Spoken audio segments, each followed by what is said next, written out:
Айыл өкмөтүнө караштуу Көбөгөн сай. Кочкор айылынын тургуну Ырыскан Асылбекова Көбөгөн сай аймагындагы Барчын уя бала бакчасынын имаратын курууга жер тилкесинин жоктугун айтты. Аталган айылда бакчага барчу балдардын саны көп. Учурда бала бакча айына 55 000 сом ижара төлөп күн кечирүүгө аргасыз.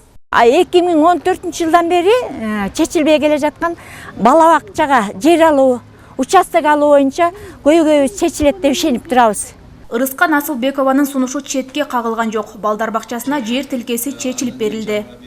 Эже, бул маселени азыр аким менен Гостройго мына толук айтсаңыз, жер тилкеси чечилбей атса, жер тилкесин карап, анан куруу маселесин да анан карап көрөбүз.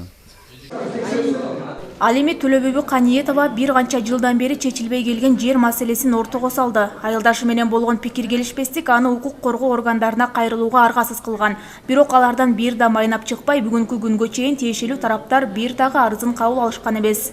Мен дагы 2019 жылы 9 августта балам экөөбүздү сабап 3 жыл болду. 3 жылдан бери прокуратурага бардым, Кочкор милициясына бардым, такыр эчтеке майнап чыккан жок. Анан Жолдош Зулушевка барайын деп бара албай калган, Кудай жалгап, өзү келип калган үчүн мен келип арызымды жазып кайрадан карап берүүсүн сурандым. Башкы прокурор Курманкул Зулушевдин тапшырмасы менен Төлөбүбү Каниетова арызын жазып ички иштер бөлүмүнө жана прокуратурага өткөрүп берди. Арызыңыз барбы, сол жака чыгыңыз, карайлы аракеттерин милициянын кызматкерлерин. Султан өзү алып барсаңыз. Кочкорлуктар министрлер кабинетинин төрагасынын биринчи орун басары Адылбек Касмалиевке, башкы прокурор Курманкул Зулушевке, ички иштер министри Улан Ниязбековго түрдүү багыттагы суроолорду узатышты. Басымдуусу жер тилкелеринин мыйзамдаштыруу, трансформациялоо, жол, ирригация маселелери болду. Жалпы 58 кайрылуу келип түшсө, анын 35-и жергиликтүү укук коргоо органдарынын ишмердүүлүгүнө байланыштуу болду. Чайыктын роботусуна арызданып, арызымды карабай койду. 3 тергөөчүгө сурап бердим. Акырында Чайыктын зам прокурору ишимди жаап салды. Биринчиси ошол укук коргоо органдарынын жеринде көңүл буруктукка текшербей болгондугу, экинчиден жергиликтүү бийлик өкүлдөрүнүн иштебегендиги боюнча суроолор келип атат. Көбүнчө эски 20-15 жылдык болгон талаш тартыштар экен. Бул маселелерди бардыгын карап чечүүгө аракеттенебиз. Учурда мына түндүк түштүк жолу келет. Андан кийинки жолугушуу Жумгал районунун эли менен болду. Мында көпчүлүктүн көкөйүнө тийген жол маселеси айтылып, жол тейлөө мекемелериндеги техникалык каражаттардын жетишсиздиги, райондогу жалгыз ветеринардык лабораториянын жоюлуп кеткендиги белгиленди. Бизде районда диагностика кылып, эмеде турган лабораторияны Кочкорго коюп койгон. Актылардын нарына оштурганда, ушуларды бизге ачып берсеңиздер деп буга чейин бир топ жогорку жактарга чейин кайрылганбыз. Ушу делонун эч кандай бир техникалар жок ушул күнгө чейинчи. Бул эки көйгөй тең каттоого алынып, тиешелүү адыс менен иш алып барылды.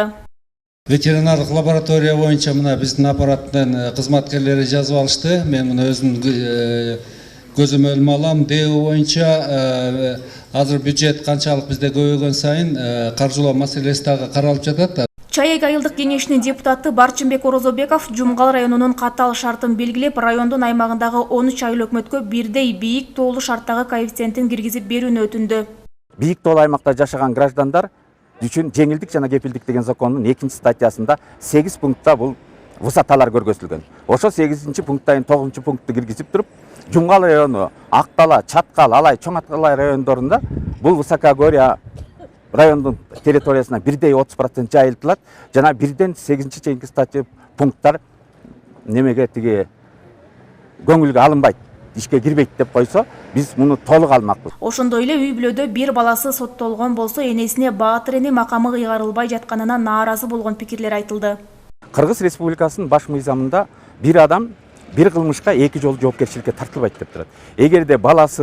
Эгерде сотто өзүнүн жазасын өтөп келген болсо, ал жаза өтөлдү деп эсептелет. Анда эмне үчүн энесин кошо жазага тартып, анын Баатыр энелик наамын баласы үчүн жазалап бербей атат. Жолугушууда тургундардын жеке маселелери да четте калган жок. Баш Кууганды айылынын тургуну Үмүт Узакова жол кырсыгынан каза болгон уулунун өлүмүн дыккат иликтеп, күнөөлүүлөргө тийиштүү жаза берүүнү суранды.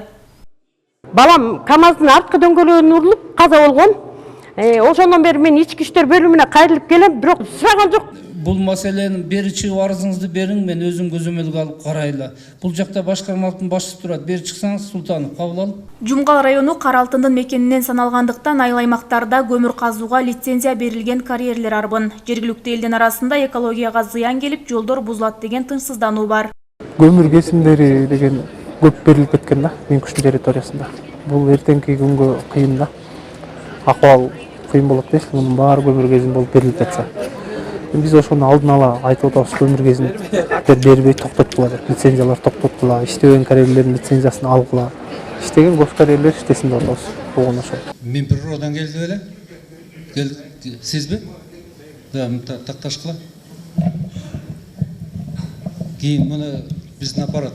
Мында биздин көзөмөлгө алгачы, чындап ошондой эмес.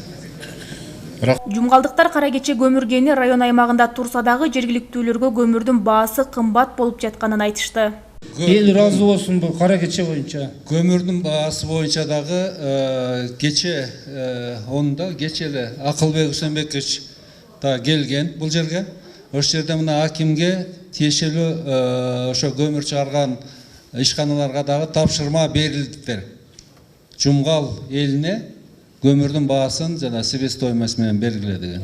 Жумгал районунда болгон жолугушууда жол, жер, имарат, таза сууга байланышкан маселелер көтөрүлдү. Карапайым калк, архитектура жана мамлекеттик кадастр кызматы коррупциялашканын айтып, көп жылдан бери бул кызматты ээлеп отурган жетекчилерин алмаштырууну суранышты.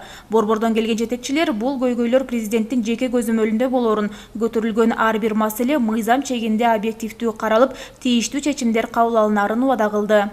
Ең көйгөйлүү маселелер көтөрүлдү. Ошол маселелердин арасынан айта кетсем, бул жер тилкеси, суу маселеси, мектеп маселеси, ошондой эле суу сактагыч жана БСР, БДР, ошолор андан сырткары укук коргоо органдарына дагы баягы акыйкатчылык болбой калган бир маселелер да көтөрүлдү да. Эми бул көтөрүлгөн маселелерди бул жерде чечилчү, кээ бирөө бул жерден чечилди. Кээ бирөөнү болсо биз да айтып кеттик, Бишкекке барганда чоң бул иш-чара планын түзүп туруп, анан өкмөт тарабынан, министрлер кабинети тарабынан бул көзөмөлгө толугу менен алып, иш-чара планын түзүп, ошону акырына чыкканга аракет кылабыз. Аймактарды артка тарткан көйгөйлөр өз дарегине жетип, элдин үнүн уккан бийлик өкүлдөрүнө ыраазычылыктар айтылды. Ооруну жашырса өлүмгө ашкере дейт. Эгер биз буга чейин эле бийлик тарабынан акырын жашырылып келсе, масыл бүт бар ачыкка чыгып, мына айгуунун жолунда деп айтам. Элдин суроосун канааттандырганына убактысы менен канааттандырып айтып атат. Чече албаган жактан бар чечебиз деп атат. Ушундай. Жакшы өттү негизинен. Кийинки жолугушуу 13 сентябрда Тоғыз Торо жана Актала райондорунда уланат. Гүлзат Мокенова, Норус Абылаев, Нурбек Рахманов, Өлкөдеми, Жумгал району.